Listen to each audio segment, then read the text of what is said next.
Bonjour à tous et bienvenue à l'Église de la Vie Comblée. J'espère que vous êtes prêts ce matin, prêts à recevoir un message puissant, un message qui nous en apprendra davantage sur le nom de Jésus. Mais tout d'abord, juste avant que Pasteur Ken Mafou vienne poursuivre sa série « Aucun autre nom », et voici quelques petites annonces. Tout d'abord, si vous n'êtes pas déjà inscrit au cours biblique L'Express, qui débutera ce jeudi de cette semaine dès 19h, alors je vous le dis, vous devez aller vous inscrire. Vous ne voulez pas manquer ça. L'inscription est très simple. Vous n'avez qu'à envoyer un courriel avec vos coordonnées à l'adresse suivante admin@lavicomblée.com et nous manifester votre intérêt. Quelqu'un communiquera avec vous par la suite.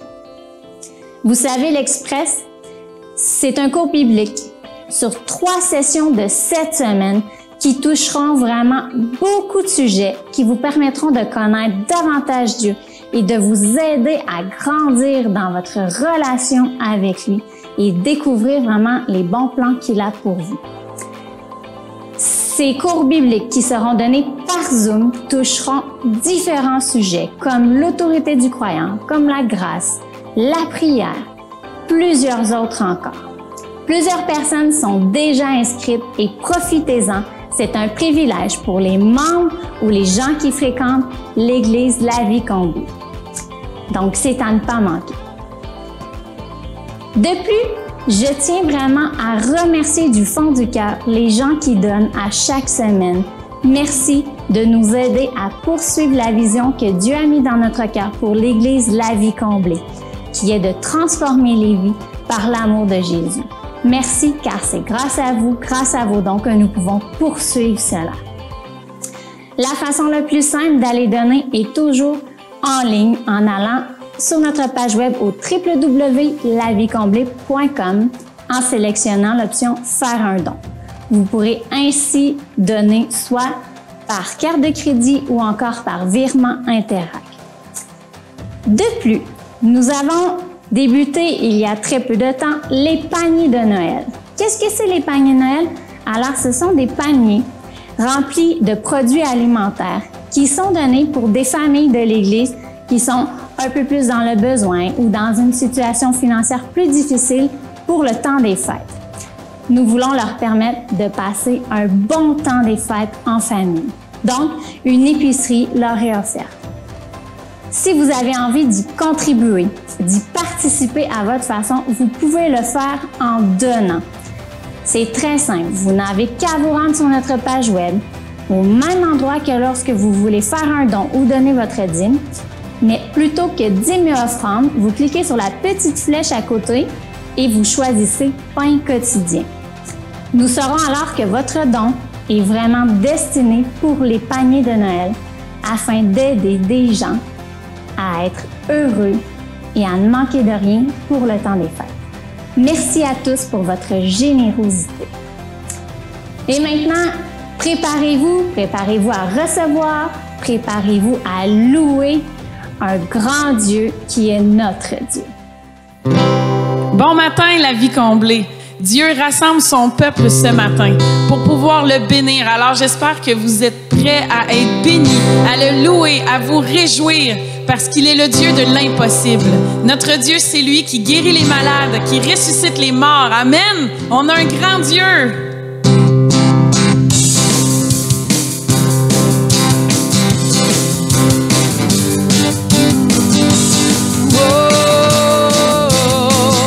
Réjouissez-vous ce matin, levez-vous dans votre salon, dans votre cuisine, on va le louer.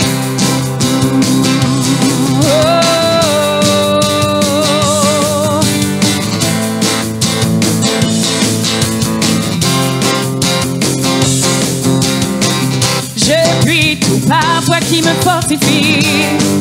Oui, je peux tout accomplir, car Jésus, tu es ma force. Rien ne t'est impossible. Par toi, les malades sont guéris, les forteresses sont brisées. Oui, je vis par la foi. Rien ne t'est impossible. Je fortifie. Oui, je peux tout accomplir, car Jésus, tu es ma force. Rien ne t'est impossible, par toi les malades sont guéris. Amen. Les forteresses sont brisées. Oui, je vis par la foi. Rien ne t'est impossible. Rien ne lui est impossible. Oh,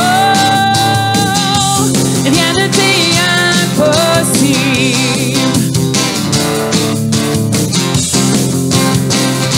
Ma foi n'est pas dans ce que je vois. Elle ne siège pas dans l'émotion. Du plus profond, je sais que tu es là. Je sais que tu peux tout accomplir. Je puis tout par toi qui me fortifie. Je peux tout accomplir, car Jésus, tu es ma force. Rien ne t'est impossible, par toi les malades sont guéris. Les forteresses sont brisées. Oui, je vis par la foi. Rien ne t'est impossible. Non, rien ne t'est impossible. Oh, ma foi n'est pas dans ce que je vois. Elle ne siège pas dans l'émotion. Du plus profond, je sais que tu es là. Je sais que tu peux tout accomplir. Je puis tout par toi qui me fortifie. Et je peux tout accomplir, car Jésus, tu es ma force. Rien ne t'est impossible, par toi les malades sont guéris. Les forteresses sont brisées. Oui, je vis par la foi. Rien ne t'est impossible. Oui, je crois, oui, je crois. Oui, je crois, oui, je crois en toi. Oui, je crois, oui, je crois. Oui, je crois, oui, je crois en toi. Oui, je crois, oui, je crois. Oui, je crois, oui, je crois en toi. Oui, je crois, oui, je crois. Oui, je crois, oui, je crois. Je puis tout par toi qui me fortifie. Oui, je peux tout accomplir, car Jésus, tu es ma force. Rien ne t'est impossible, par toi les malades sont guéris. Les forteresses sont brisées. Oui, je vis par la foi. Rien ne t'est impossible. Oui, je crois, oui, je crois. Oui, je crois, oui, je crois en toi. Oui, je crois, oui, je crois. Oui, je crois, oui, je crois en toi. Oui, je crois, oui, je crois. Oui, je crois, oui, je crois en toi. Oui, je crois, oui, je crois. Oui, je crois, oui, je crois en toi. Amen. Oui, Seigneur, on croit en toi. On croit en toi parce que tu as tout accompli. Tu nous as donné tout ce qu'on avait besoin pour vivre en toi. Tu es tellement bon, Seigneur. Et on veut te louer par nos chants, par notre réjouissance ce matin. Gloire à toi, Seigneur. Oh. Il est notre victoire dans la bataille. Alors, peu importe la bataille, il est notre victoire. Amen. Woo! Oh. C'est ma prière dans le désert, quand tout en moi semble assécher. C'est ma prière dans ma faim, mon besoin. Mon Dieu est le Dieu qui pourvoit. C'est ma prière dans le feu, la faiblesse, l'épreuve, la douleur. Il y a une foi plus précieuse que l'or, donc purifie-moi par la flamme. Je te louerai, rien contre moi ne pourra subsister. Je me réjouis et je déclare, Dieu est ma victoire et il est ici. Oh. C'est ma prière dans la bataille, quand la victoire semble éloignée. Je suis vainqueur, je suis co-héritier, donc je tiens ferme à ta promesse. Je te louerai, rien contre moi ne pourra subsister. Je me réjouis et je déclare, Dieu est ma victoire. Je te louerai, rien contre moi ne pourra subsister. Je me réjouis et je déclare, Dieu est ma victoire et il est ici. Oh. Toute ma vie, à chaque saison, tu restes Dieu. Je choisirai de chanter, je choisirai de t'adorer. Toute ma vie, à chaque saison, tu restes Dieu. Je choisirai de chanter, je choisirai de t'adorer. Toute ma vie, à chaque saison, tu restes Dieu. Je choisirai de chanter, je choisirai de t'adorer. Toute ma vie, à chaque saison, tu restes Dieu. Je choisirai de chanter, je choisirai de t'adorer.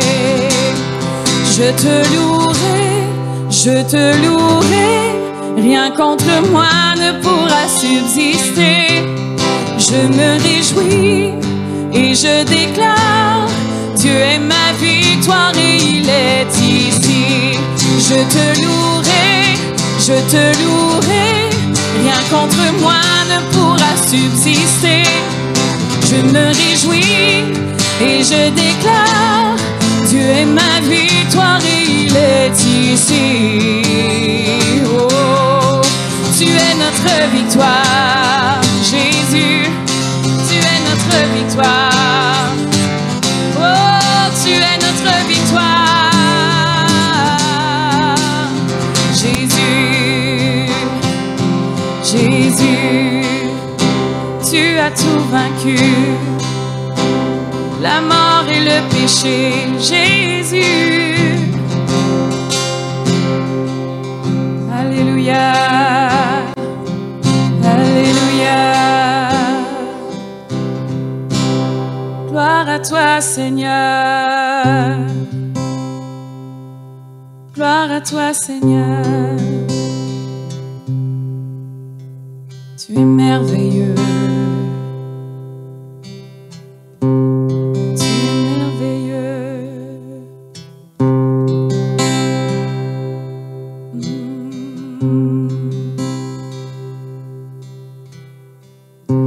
Tu étais là dès la création, Fils unique du Dieu très haut.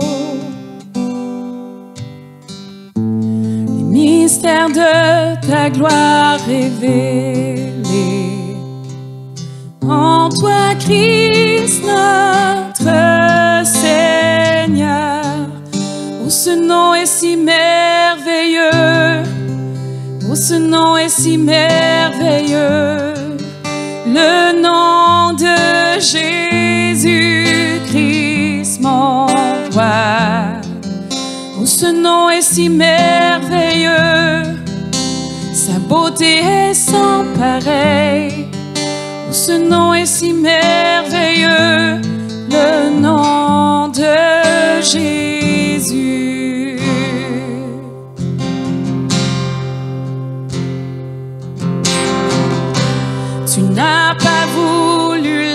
cieux sans nous. Alors Jésus, tu es venu. Ton amour a vaincu mon péché. Rien ne peut nous séparer. Oh, ce nom est si glorieux. Oh, ce nom est si glorieux. Le nom de Jésus-Christ, mon roi. Oh, ce nom est si glorieux. Sa beauté est sans pareil. Oh, ce nom est si glorieux. Le nom de Jésus. Oh, ce nom est si glorieux. Le nom de Jésus.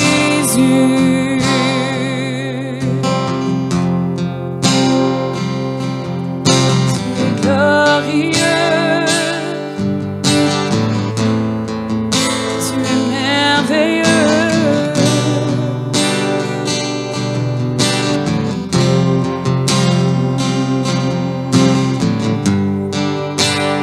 La terre a tremblé. Le voile s'est déchiré, désarmant la mort et le péché. Les cieux chantent ta gloire, l'écho de ta victoire, car tu es le roi ressuscité. La terre a tremblé. Le voile s'est déchiré, désarmant la mort et le péché. Les cieux chantent ta gloire, l'écho de ta victoire, car tu es le roi ressuscité. Ce nom est victorieux. Ce nom est victorieux, le nom de Jésus-Christ, mon roi. Ce nom est victorieux, sa puissance est sans pareil. Oh, ce nom est victorieux, le nom de Jésus. Tu es sans rival, tu es sans égal. Dieu, tu triomphes à tout jamais. À toi soit le règne, à toi soit la gloire, car ton nom surpasse tout autre nom. Tu es sans rival, tu es sans rival, tu es sans égal. Dieu, tu triomphes à tout jamais. À toi soit le règne, à toi soit la gloire, car ton nom surpasse tout autre nom.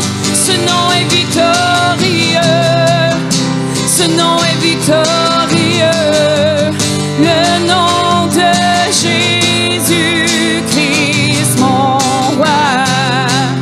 Oh, ce nom est victorieux, sa puissance est sans pareil. Oh, ce nom est victorieux, le nom de Jésus. Oh, ce nom est victorieux, le nom de Jésus. Oh, ce nom est victorieux, le nom de Jésus.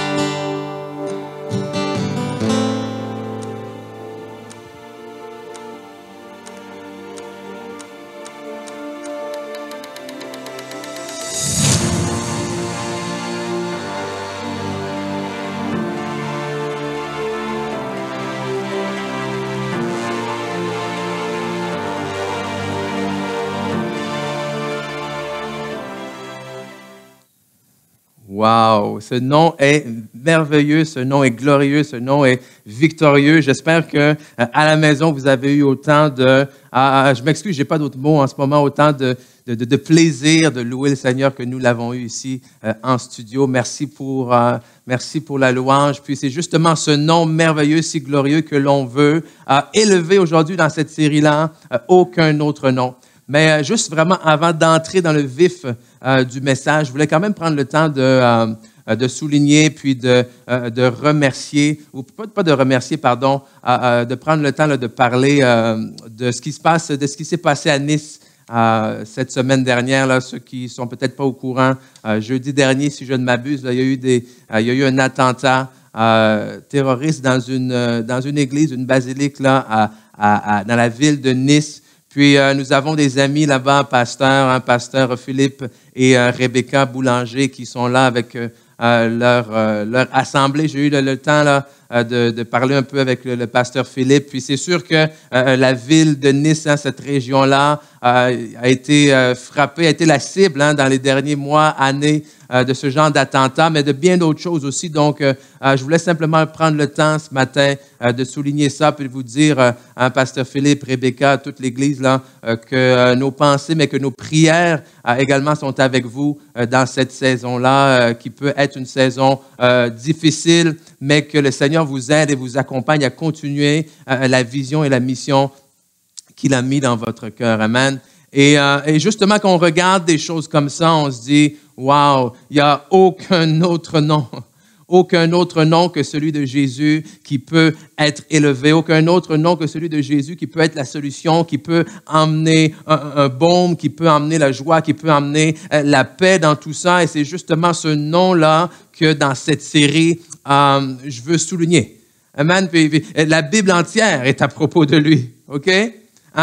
L'Ancien Testament, la Bible nous dit comment l'Ancien Testament nous parle de lui, nous prépare à sa venue et comment, évidemment, le Nouveau non seulement nous montre comment il a vécu lorsqu'il était ici sur terre, mais également ce qu'il a fait pour nous et qui nous sommes et tout ce que nous possédons grâce à son sacrifice. Donc, bref, la Bible entière, la parole de Dieu est à propos de Jésus-Christ. Amen. Et c'est ce nom-là que l'on veut souligner aujourd'hui. Donc, troisième partie, pour se remettre un peu dedans, on va y aller avec notre verset de base. Notre verset thème central pour cette série-là, Actes chapitre 4, verset 12. Actes chapitre 4, verset 12, c'est Pierre avec beaucoup d'assurance qui se retrouve justement à prêcher la parole et à défendre, si on veut, d'une certaine manière, le nom de Jésus, suite à une guérison miraculeuse d'un homme boiteux. Et Pierre dit ici, au verset 12, « Car il y a le salut, en aucun autre. Car il y a sous le ciel aucun autre nom qui a été donné parmi les hommes, par lequel nous devions être sauvés. » Aucun autre nom. Aucun autre nom par lequel nous devrions être sauvés. Et comme j'ai dit, c'est une espèce de défense de Pierre suite à quelque chose qui s'est passé un chapitre plus tôt. Si vous voulez juste tourner un chapitre plus tôt, si vous êtes à la maison avec votre Bible, vous étiez en Acte 4, reculez, Acte chapitre 3, puis c'est à peu près exactement un chapitre plus tôt parce qu'on se retrouve aussi au verset 12, mais du chapitre 3 plutôt que 4. Et ici, on voit lorsque les gens se sont présentés devant Pierre pour justement essayer d'avoir une espèce d'explication de tout ce qui venait se passer, voici la réponse de Pierre. Pierre, voyant cela, dit au peuple, « Hommes israélites, pourquoi vous étonnez-vous de cela? Pourquoi avez-vous les regards fixés sur nous comme si c'était par notre propre puissance ou par notre piété que nous eussions fait marcher cet homme? Le Dieu d'Abraham, d'Isaac et de Jacob, le Dieu de nos pères, a glorifié son serviteur Jésus que vous avez livré et renié devant Pilate, qui était d'avis qu'on le relâchât. Verset 14, vous avez renié le saint et le juste, et vous avez demandé qu'on vous accordât la grâce de meurtrier. Vous avez fait mourir le prince de vie que Dieu a ressuscité des morts, nous en sommes témoins. C'est par la foi en son nom que son nom a raffermi celui que vous voyez et connaissez. C'est la foi en lui qui a donné à cet homme cette entière guérison en présence de vous tous. » Et il y a tellement d'éléments dans tout ça, lorsque je regarde ça. Mais ce que je voulais souligner avec vous ce matin se trouve au niveau du verset 16. Le verset 16 qui nous dit, on va le relire rapidement, le verset 16 qui nous dit, c'est par la foi, en son nom, que son nom a raffermi celui que vous voyez et connaissez. C'est la foi en lui qui a donné à cet homme cette entière guérison. 3 mots, 3 termes ici qui pour moi personnellement me frappent. Il y a le foi, nom et entière. Le mot foi, nom et entière. Puis déjà rapidement pour entière, qu'est-ce qu'on veut dire ici? C'est que Dieu a donné une entière guérison à cet homme-là, c'est-à-dire une guérison totale, une guérison complète. Ce que je vois ici, c'est quoi? C'est que lorsque Dieu intervient dans nos vies, amen, il ne veut pas simplement intervenir à moitié. Lorsqu'il nous apporte son salut n'est pas seulement un salut qui est, réservé pour un domaine de nos vies. Donc, Dieu vient, il veut restaurer mon mariage. Oh, mais ma vie avec mes enfants est difficile. Dieu vient pourvoir mes besoins, mais à la maison, ça reste encore compliqué. Non. Lorsque Dieu vient dans nos vies, lorsqu'il veut s'établir, nous sauver, il veut nous sauver, nous guérir entièrement. Amen. Et c'est pas comme lorsqu'on regarde des fois à la télé les émissions de rénovation, les gens viennent puis ils rénovent une pièce. Okay? C'est comme, c'est génial, là, je viens rénover ta cuisine, c'est bon? La cuisine est au goût du jour, c'est merveilleux, mais tout le reste de la maison est resté dans les années 50. Donc, il y a une espèce d'incohérence, mais quand Dieu agit dans nos vies, c'est pas comme ça. Il vient et veut rénover la maison au complet. Amen? Pour que lorsque nous entrons, que ce soit avec nos amis, notre famille, notre femme ou peu importe, on puisse jouir de cette vie nouvelle-là. Mais on vient maintenant aux 2 autres termes, la foi et son nom. C'est par la foi en son nom que son nom a raffermi celui que vous voyez ou connaissez. Qu'est-ce qui a apporté la guérison à cet homme-là? Est-ce que c'est la foi ou c'est le nom? Hein? Si on lit ici, évidemment, on voit que c'est son nom qui a raffermi celui que vous voyez. Mais c'est la foi en son nom qui a permis à son nom d'agir. Amen? Donc, et quand on dit par la foi, c'est-à-dire quoi? C'est-à-dire au moyen de la foi. C'est le nom qui a agi, mais au moyen de la foi, par intermédiaire de la foi, grâce à la foi. C'est pareil comme lorsque la Bible nous dit que nous sommes sauvés par la grâce au moyen de la foi. Ça veut dire quoi? Ça veut dire que la grâce de Dieu, elle est là et accessible pour tous, que l'on y croit ou non. Amen? Elle est là, présente, déjà prête pour agir, mais elle se manifeste au moment où elle rencontre la foi en cette grâce-là. Amen? Et un exemple simple, c'est comme l'électricité, par exemple. L'électricité, elle est présente dans notre maison. Mais pour se manifester, on voit derrière moi beaucoup d'ampoules, de lumière et tout ça, c'est génial. Mais tant et si longtemps que j'ai pas mis, j'ai pas levé l'interrupteur, qu'est-ce qui se passe? Absolument rien. Mais est-ce que la puissance, elle est là présente? Oui. Mais qu'est-ce qui allume l'ampoule? L'interrupteur ou l'électricité? Que je pèse sur l'interrupteur ou non, cette source de puissance-là, elle est là. Mais qu'est-ce qui va faire en sorte qu'elle se manifeste en lumière dans ma maison? C'est si oui ou non, j'agis ou je lève l'interrupteur.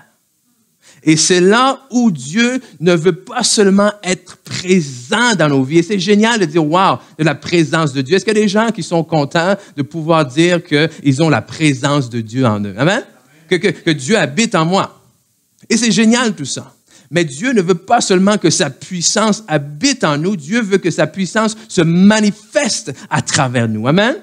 Dieu ne veut pas seulement que sa puissance soit là, disponible pour mon couple, mais Dieu veut également que cette puissance se manifeste manifeste dans mon couple. Il veut que ça se manifeste à travers notre relation, à travers nos paroles, à travers nos actions. Dieu veut pas seulement que sa puissance soit présente dans ma vie, mais il veut qu'elle se manifeste partout où je vais. Lorsque je suis au travail, lorsque je fais des commissions, peu importe, que les gens puissent voir la manifestation de la puissance et de la présence de Dieu dans ma vie.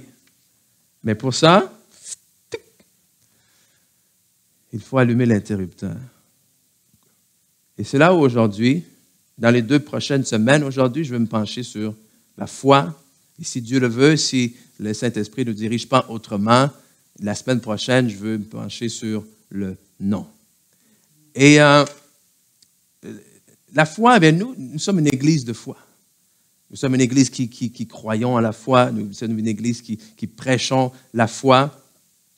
Mais j'ai réalisé au fil des temps que, aussi importante et grande et géniale que puisse être la foi, cette même foi qui est appelée à nous emmener dans la victoire, malheureusement, a créé des fois le contraire chez beaucoup d'enfants de Dieu. Je m'explique. C'est que trop souvent, on ramène la foi à, écoute, tout ce que tu dois faire, c'est croire.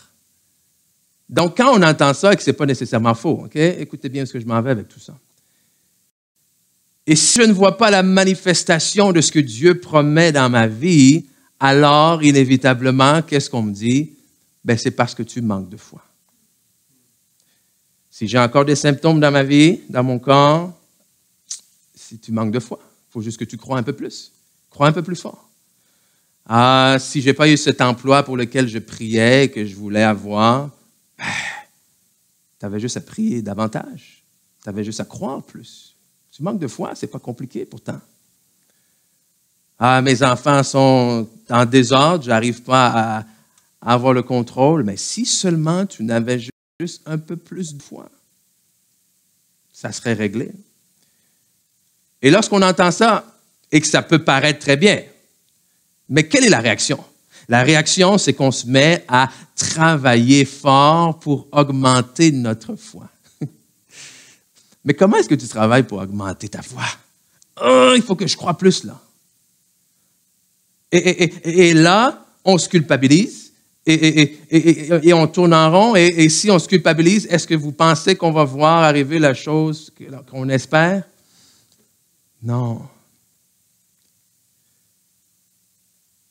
Même si en lisant la parole et en écoutant,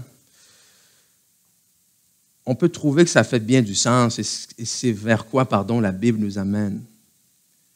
Mais la réalité, c'est que Jésus n'a jamais réellement mis l'importance sur la quantité de foi, sur la taille de notre foi.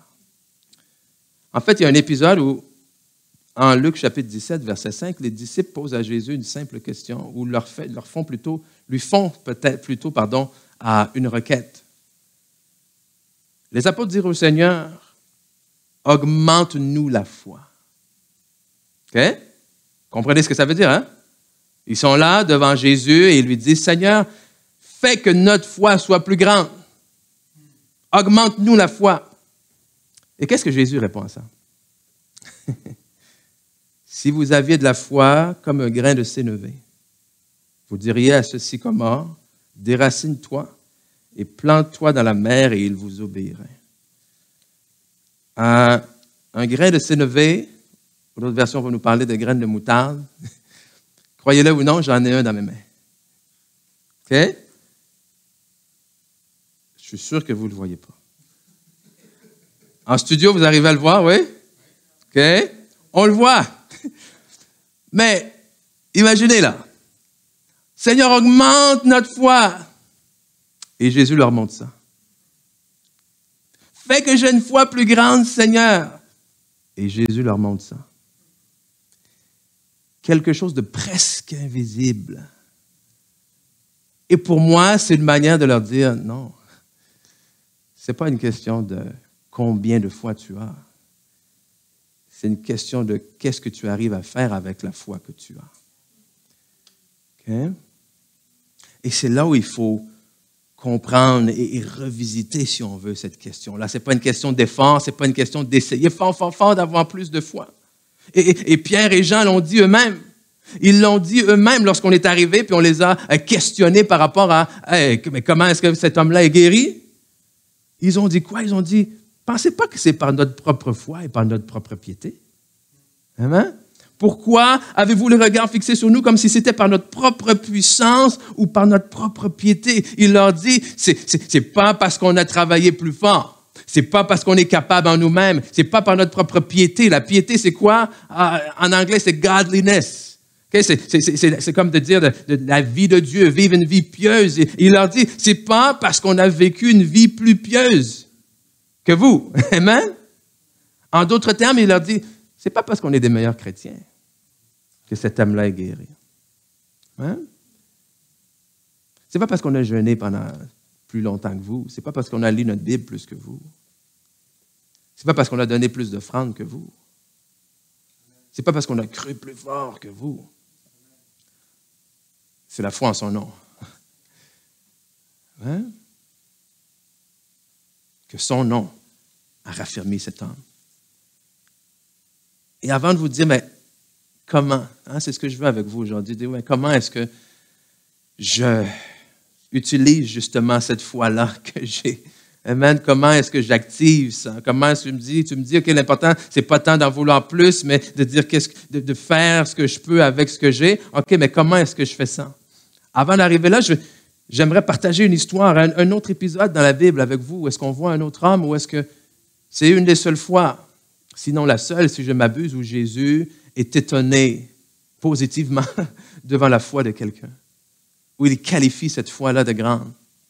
On retrouve cette histoire en Matthieu chapitre 8, à Matthieu 8, de 5 à 10. C'est l'histoire d'un officier romain qui vient vers Jésus et qui lui demande de guérir un de ses serviteurs malades.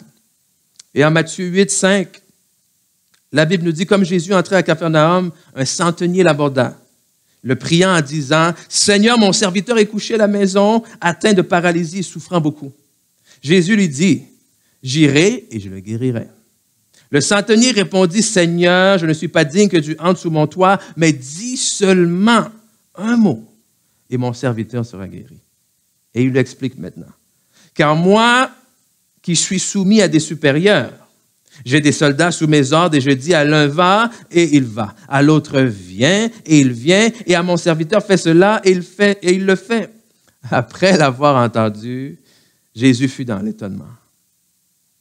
Et il dit à ceux qui le suivaient, « Je vous le dis en vérité, même en Israël, je n'ai pas vu une aussi grande foi. »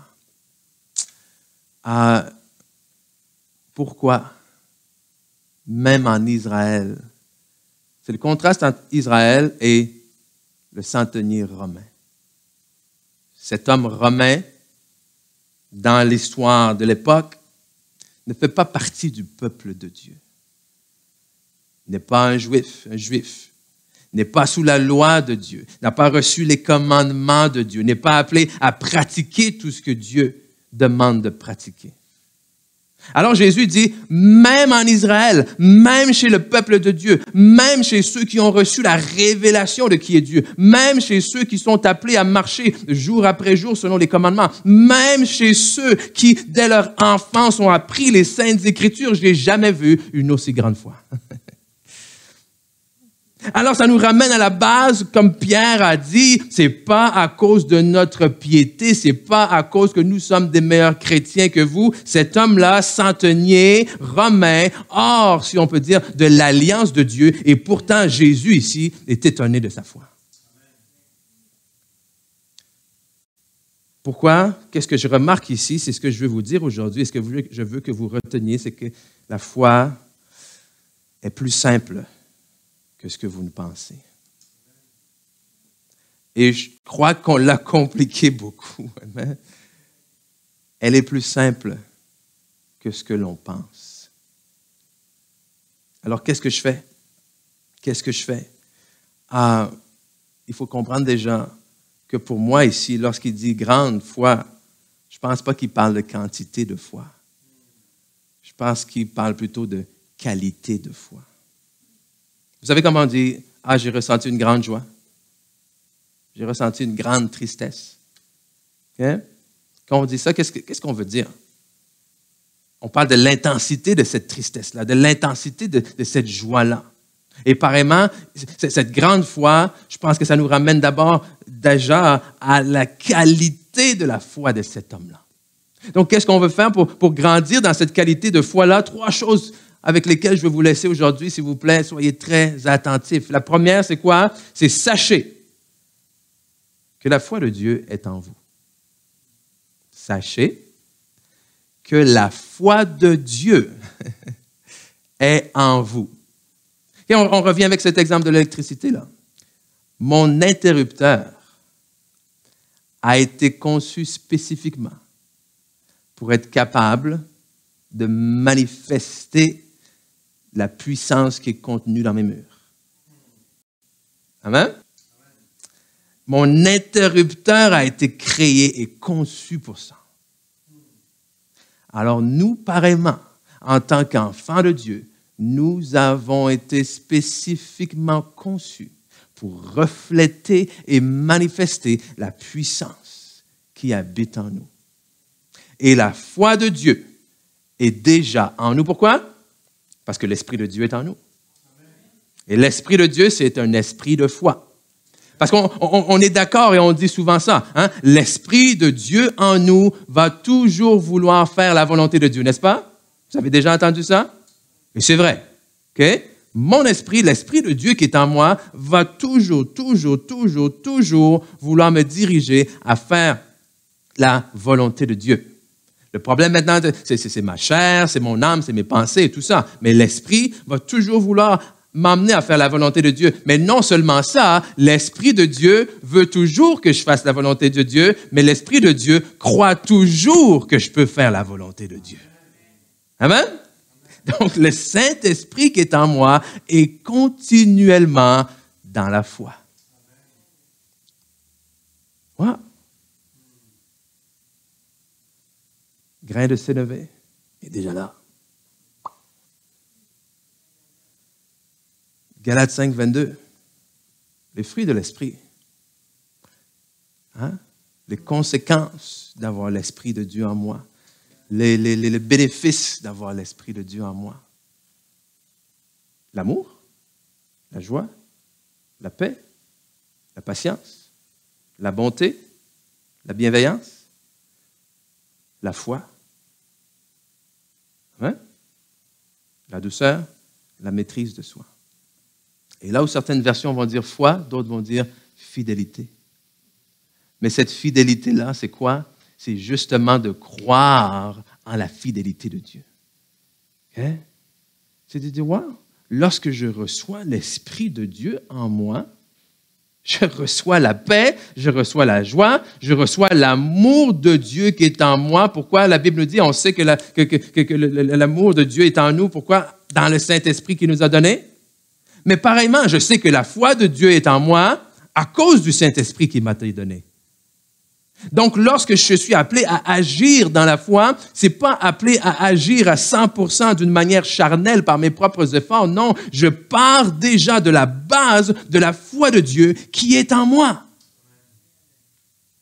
Donc, qu'est-ce que ça signifie, ça? Ça signifie maintenant que c'est plus tant une question de faire grandir ma foi que de grandir dans la foi. Okay? Vous allez peut-être dire, oh là, c'est jouer avec les mots. Peut-être. Mais ce n'est pas de chercher à faire grandir ce grain de sénévé-là. OK, j'ai de la misère à le tenir, tellement c'est petit. Si vous avez juste la foi comme ça, d'une certaine manière, ce que Jésus dit, vous pouvez faire n'importe quoi. OK. Donc, si j'en ai déjà assez pour faire n'importe quoi, mon objectif n'est pas tant de chercher à en avoir davantage. C'est de dire comment est-ce que je peux grandir dans l'exercice de ce que j'ai déjà. Prenez un policier. Okay?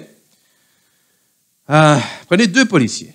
Un policier qui en est à sa première arrestation versus le policier qui en est à sa 50e arrestation. Okay? Lequel d'entre les deux a le plus d'autorité vis-à-vis les personnes qui sont appelées à arrêter? OK? OK? Ils ont exactement la même autorité. Ils ont exactement le même pouvoir. Mais lequel des deux va peut-être exercer cette autorité-là avec le plus d'assurance? C'est pas très compliqué, hein? On s'entend que quand c'est ta 50e, c'est plus aussi stressant que quand c'est ta première. OK? C'est pas qu'il a grandi en autorité. C'est que ces 50 arrestations d'expérience l'ont amené à pouvoir grandir dans l'exercice de ses fonctions. Donc, si j'exerce ma fonction avec plus d'assurance et avec plus de fermeté, qu'est-ce qu'il en vient? Le résultat, automatiquement, c'est quoi? C'est que les résultats risquent d'être meilleurs. Amen? Donc, pareillement pour la foi, si moi, je grandis dans ma foi, c'est pas nécessairement que j'ai maintenant plus de foi que l'autre, mais parce que j'ai grandi dans l'exercice de ma foi et que j'ai plus d'assurance pour exercer cette foi-là, automatiquement, mes résultats vont être meilleurs. Amen? Pourquoi? Parce que j'ai grandi dedans. Okay? J'ai pris de l'expérience, si on peut dire. J'ai appris à discerner, j'ai appris à l'appliquer dans telle ou telle situation. Et alors qu'on dit, ouais, j'ai plus de foi, souvent c'est j'ai plus d'assurance. Parce que la foi, c'est quoi? Une ferme assurance. OK? Donc, non seulement il faut comprendre et saisir et croire déjà que, wow, j'ai déjà la foi de Dieu en moi, ce qui est génial. Mais il faut comprendre ensuite qu'est-ce qu'il faut faire, c'est qu'il faut nous débarrasser des contaminants de notre foi. Débarrassez-vous de ce qui contamine votre foi. Et je ne suis pas un expert en termes de purification d'or. Mais ce que je sais par contre, ou ce que je crois savoir du moins, c'est que ce qui donne le plus de valeur à l'or, ce n'est pas ce que tu vas y rajouter. C'est quoi? C'est ce que tu vas enlever. Amen? C'est ce que tu vas enlever. Pourquoi? Parce que le morceau brut que je retire du sol a déjà toute la valeur potentielle en elle. Toute la valeur potentielle est déjà là. Maintenant, qu'est-ce qui va se manifester, c'est-à-dire à combien est-ce que je vais pouvoir le vendre, entre guillemets, va dépendre de combien je vais être capable d'enlever en termes d'impureté. Amen? Et je pense que c'est un peu la même chose avec la foi. Parce que des fois, on dit des choses comme, et je l'ai déjà dit moi-même, okay? Juste pour vous enlever un sens de culpabilité, j'ai déjà dit, et ça semble encore une fois juste et correct de dire, j'ai plus de foi dans tel domaine que dans tel autre domaine. Vous avez déjà dit ça? Moi, je l'ai dit souvent. Okay? Et non seulement je l'ai dit souvent, mais je l'ai même enseigné, pour vous dire la vérité. En disant, c'est normal d'avoir plus de foi dans tel ou tel domaine. Ah, j'ai plus de foi dans la guérison que dans les finances. Et quelqu'un va dire, ah, c'est différent, moi. Ah, j'ai pas de problème à croire que Dieu va pourvoir à mes besoins, mais lorsqu'il en vient à ma santé, ah, c'est difficile pour moi. Et ça fait du sens. Mais plus je réfléchis à ça, je me dis, en fait, ce qu'on est en train de dire lorsqu'on dit ça, c'est quoi? C'est que ma foi est davantage contaminée dans ce domaine-là que l'autre. N'est-ce pas? Qu'est-ce qui contamine notre foi? Les pensées, les mauvaises expériences, hein? La mauvaise doctrine. Tu sais, si tu as été abusé dans ta vie, ouais, tu vas peut-être avoir de la difficulté à croire à un Dieu d'amour. Si tu as toujours manqué d'argent dans ta vie, c'est peut-être plus difficile pour toi de croire que Dieu est un Dieu qui pourvoit.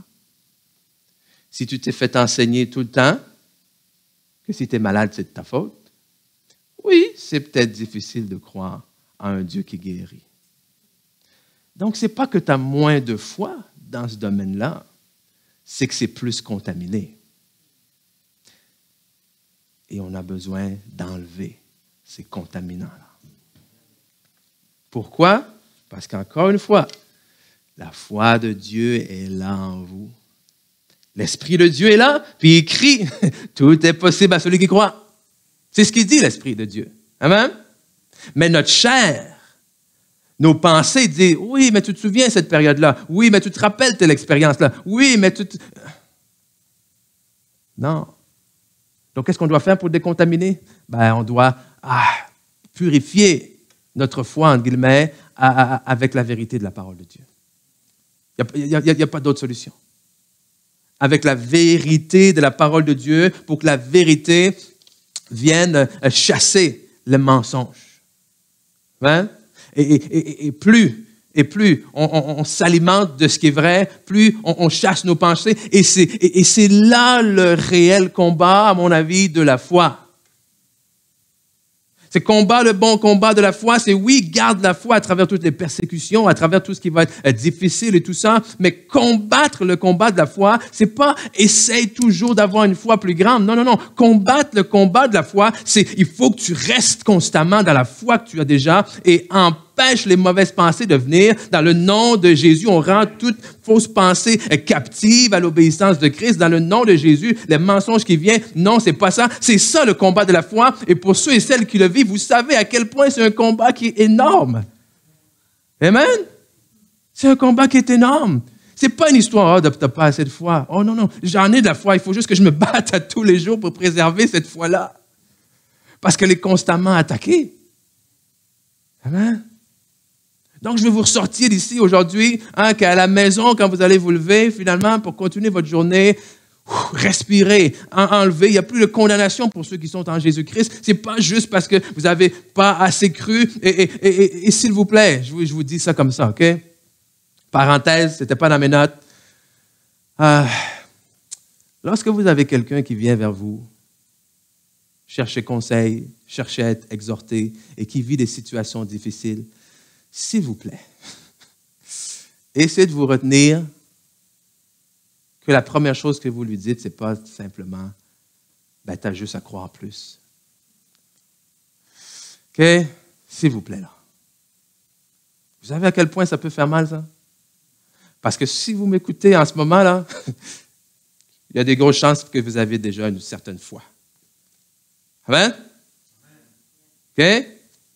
Si vous êtes là, que vous prenez le temps d'écouter ça, vous êtes probablement dans un certain niveau de foi déjà. Donc, c'est se battre contre tous les polluants, contre tous les contaminants que la vie, que l'ennemi, que toutes les circonstances essaient d'emmener dans nos cœurs. Pourquoi? Pour enterrer la parole, la douce voix du Saint-Esprit qui dit non, tu es capable. Non, tu peux y arriver. C'est des mensonges. Okay? Mais comment on le combat, ce combat-là? On le combat avec le Seigneur. On le combat avec la foi qu'il a déjà mis en nous. Pas avec votre propre piété ou avec votre propre puissance. Pas en essayant d'en faire plus. Parce que vous savez quoi? Vous n'en ferez jamais assez. Je vous le dis tout de suite, là, OK? On va régler la question. Vous n'en ferez jamais assez. Donc, ça signifie quoi? Que vous serez constamment déçu. Vous vous sentirez constamment coupable. Non. Puis des fois, c'est comme ce policier. Est-ce que du jour au lendemain, je peux avoir l'assurance de 50 arrestations ou de 50 ans de service? Non. Puis des fois, on veut faire ça, on veut faire ce saut-là. Okay? Mais il y a une progression, il y a une croissance qui est tout à fait normale. Donc, il ne faut pas vous culpabiliser pour ça. Okay? Et cette croissance-là, c'est peu importe votre nombre d'années dans le Seigneur. OK? Tu sais, si tu as 30 ans dans le Seigneur, tu as 10 ans dans le Seigneur, mais que pendant 10 ans, tu as cru que Dieu te punissait en t'envoyant la maladie. Okay? Le jour où cette révélation, la vérité arrive, ça repart. Il n'y a pas « Ah, j'ai perdu 10 ans ». Non, et je sais qu'on pense comme ça des fois. « Ah, je viens de perdre 10 ans de mensonges ». Non. Dieu est fidèle. Okay? Il est capable de rattraper ça, comme ça. Okay? Et finalement, troisième point, il va être important de réaligner l'objet de votre foi. Parce que la foi, c'est quoi? La foi, c'est la confiance. La foi, c'est mettre notre confiance en quelque chose. La foi, c'est se fier en quelque chose ou en quelqu'un. Et il y a des choses sur lesquelles, si on est honnête, on se fie constamment. Ce matin, quand vous avez changé l'heure, vous vous êtes fié, peut-être, à ce que votre cadran vous réveille au bon moment. Si vous prenez l'autobus, vous vous fiez à ce que le chauffeur arrive à l'heure prévue. Et vous regardez la météo, il va pleuvoir ce soir, vous vous fiez à la météo, donc vous faites tout ce que vous avez à faire le jour, le matin, avant qu'il se mette à pleuvoir, l'après-midi. Okay? Il y a beaucoup de choses comme ça sur lesquelles on se fie. Et la foi, c'est ça. Mais sur quoi est-ce qu'on est appelé à nous fier? Pierre l'a dit, c'est par la foi. Est-ce qu'il a seulement dit, c'est par la foi que son nom a relevé cet homme? Non, non, non. Il a dit, c'est par la foi en son nom. OK? Très important. C'est parce que nous avons mis notre confiance en son nom. C'est parce que nous nous sommes fiés que son nom allait accomplir ce qu'il est appelé à accomplir. Et c'est... On reprend l'exemple, on va reprendre l'exemple de l'électricité. Lorsque j'ai mes électroménagers à la maison, par exemple, okay, pourquoi est-ce que je sais que ma cafetière va démarrer quand je vais l'allumer? Okay, au-delà du fait qu'elle est en bon état, je le sais. Pourquoi? Parce que je sais que la puissance nécessaire, elle est là, disponible. Comment est-ce que je sais que mon lave-vaisselle va démarrer? Pourquoi? Parce que je sais que la puissance qui est là est disponible. Comment est-ce que je sais que mon micro-ondes, lui aussi, va démarrer? Parce que je sais que la puissance nécessaire pour ça, elle est disponible. J'y pense pas quand je le fais. Mais je le sais instinctivement. Parce que dès qu'il manque d'électricité dans la maison, c'est quoi qu'on fait? Tu vas allumer le micro-ondes? Non. Pourquoi? Parce que tu sais très bien que sans cette puissance-là, ça ne vaut rien. Et c'est là où notre foi, à ce moment-là, n'est pas dans le fait que ma cafetière va fonctionner. Ma foi est dans le fait que ma cafetière va fonctionner à cause de la puissance qui est là. OK? Donc, bref, c'est pas j'ai assez de foi pour allumer ma cafetière. Mais lorsque je viens devant mon micro-ondes, c'est est-ce que mon micro-ondes, lui, va fonctionner? Pip! Oh, wow! Et est-ce que mon lave-vaisselle, lui, va fonctionner? Pip! Oh, wow! Vous imaginez ça? Non, ils vont fonctionner. Pourquoi? Parce que c'est tous la même puissance qui les anime. Et c'est là où, dans nos vies, notre foi, c'est pas une foi qui va de chose en chose. C'est-à-dire, c'est pas nécessairement de mettre ma foi dans un événement précis, dans une chose précise, parce que là, c'est là que je vais d'acte de foi en acte de foi. Qu'est-ce que je veux dire? C'est que, il faut que je croie que ça va marcher.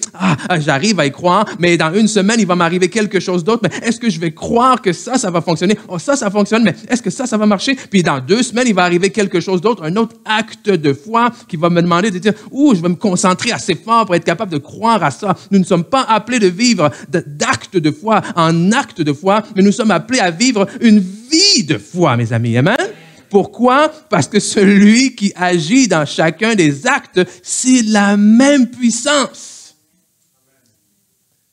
Donc, peu importe ce qu'on a besoin qu'il fasse, c'est la même puissance qui le fait. Peu importe que tu as besoin d'allumer ton micro-ondes, ta cafetière ou ton lave-vaisselle, c'est la même électricité. Ça veut dire quoi? Je ne mets pas tant ma foi dans la guérison que dans celui qui guérit. Je ne mets pas tant ma foi dans le fait que ma facture va être payée à la fin du mois qu'en celui qui pourvoit. Amen? OK? Ouf, Sarah, Hébreux 11.1. C'est un verset, pas Hébreux 11.1, mais Hébreux 11.11, pardon. OK? Hébreux 11.11. C'est un verset très simple, mais moi, je trouve tellement puissant ce verset-là. Hébreux 11.11. C'est par la foi, hein, Sarah, la femme d'Abraham, qui n'était pas capable d'enfanter, et que Dieu leur dit, je vais vous donner un enfant à un âge très avancé. Et la Bible nous dit, c'est par la foi que Sarah elle-même, malgré son âge avancé, fut rendue capable d'avoir une postérité. Pourquoi? Écoutez bien ceci. Parce qu'elle crut en la fidélité de celui qui a fait la promesse. Oh, parce que quand tu as 90 ans, 100 ans, est-ce que c'est difficile de croire que tu peux avoir un enfant? On s'entend là-dessus. Wow. C'est difficile de croire que tu peux avoir un enfant, mais ce n'est pas difficile de croire en celui qui peut toutes choses. Ouh, j'espère que vous me suivez, mes amis, aujourd'hui. Amen. Je ne mets pas ma foi dans une situation précise. Je mets ma foi dans celui qui m'accompagne dans chaque situation. Je ne mets pas ma foi simplement au fait que les choses vont bien aller. Amen. Je mets ma foi en celui qui est le prince de paix, qui habite en moi constamment, et ce, peu importe les circonstances qui arrivent dans ma vie. Donc, peu importe le bouton que je suis appelé à peser dessus, peu importe l'interrupteur que je dois peser, je sais que derrière, c'est exactement la même puissance. Donc, si j'ai besoin de mettre ma foi dans mes finances, amen, Dieu pourvoit. Si j'ai besoin de mettre ma foi dans la guérison, amen, le même Seigneur qui pourvoit pour mes finances, le même Seigneur qui promet de me guérir, amen. Le même Seigneur qui promet de me guérir, c'est le même Seigneur qui promet qu'il va me garder dans la paix. C'est le même Seigneur qui promet qu'il va me suivre et qu'il ne va jamais m'abandonner. C'est le même Seigneur qui promet que je ne serai pas la queue, mais la tête. C'est le même Seigneur qui promet qu'en toute chose, je serai plus que vainqueur. C'est exactement la même puissance.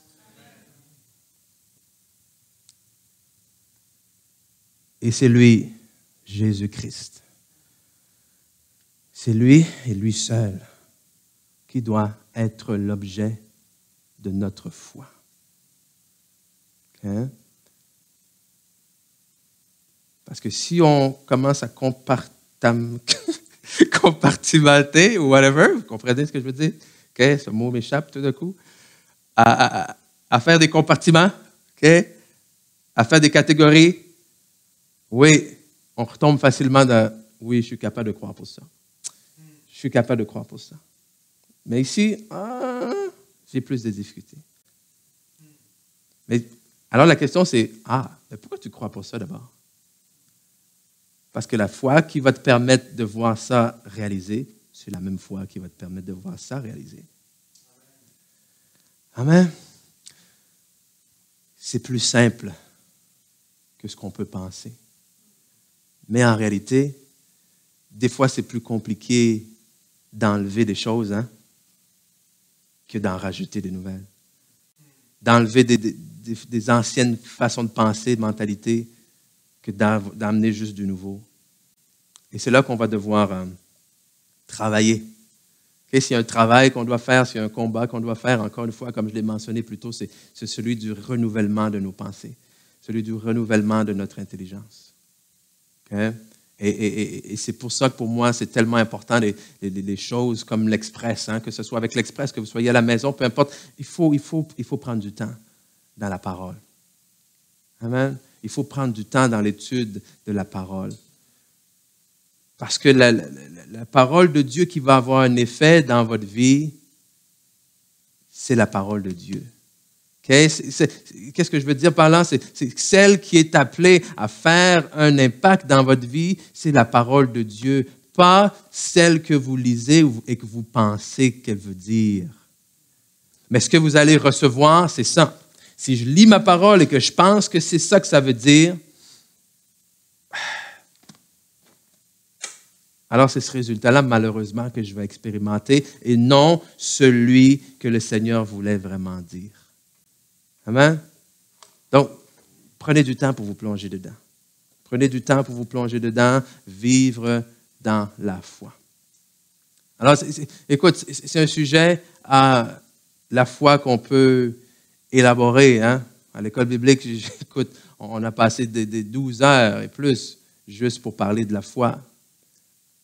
Mais aujourd'hui, je voulais vous rappeler simplement que, justement, la foi, c'est plus simple que ce que l'on pense.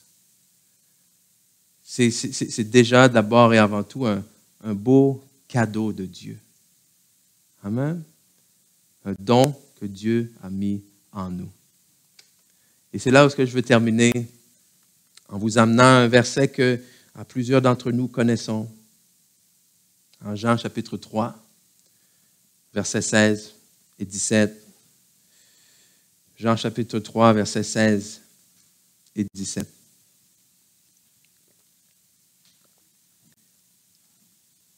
Parce qu'on parle de se fier. Puis peut-être que vous êtes ici aujourd'hui, puis vous n'avez jamais vraiment réellement mis votre foi, votre confiance en Jésus-Christ. Peut-être que vous écoutez à la maison, vous dites, oui, mais moi, je ne suis peut-être jamais vraiment fié en ce que Jésus agisse. Voici ce que la Bible nous dit ici. En effet, Dieu a tant aimé le monde qu'il a donné son Fils unique afin que quiconque croit en lui ne périsse point, mais ait la vie éternelle. Dieu, en effet, n'a pas envoyé son Fils dans le monde pour juger le monde, mais pour que le monde soit sauvé par lui. C'est quoi qu'on a lu au début de ce message? Il n'y a aucun autre nom. Aucun autre nom par lequel vous devriez être sauvés. C'est la raison pour laquelle Dieu a envoyé son Fils. Pas pour vous juger, pas pour vous condamner, mais pour vous sauver. Hein? Et vous donner ce magnifique don gratuit qu'est la vie éternelle. La vie éternelle, oui, c'est cette vie-là, hein, après la mort, c'est cette éternité passée auprès de Dieu. Mais la vie éternelle, il faut comprendre que c'est la vie même de Dieu.